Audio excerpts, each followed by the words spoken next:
Welcome to a Foxy Tech Tips tutorial on writing on PDFs on Mac. If you find this video helpful, please consider subscribing to my channel and liking the video. Open the PDF in the Preview app.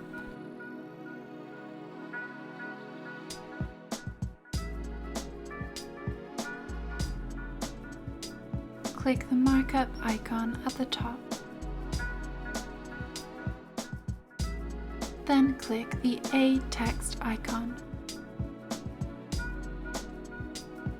Write your text and drag it to where you would like to place it.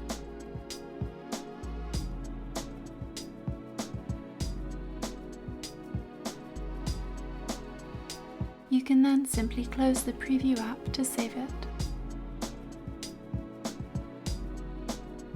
And that draws an end to this tutorial. Please like the video if you found it helpful and subscribe to Foxy Tech Tips for more Mac tips and tricks.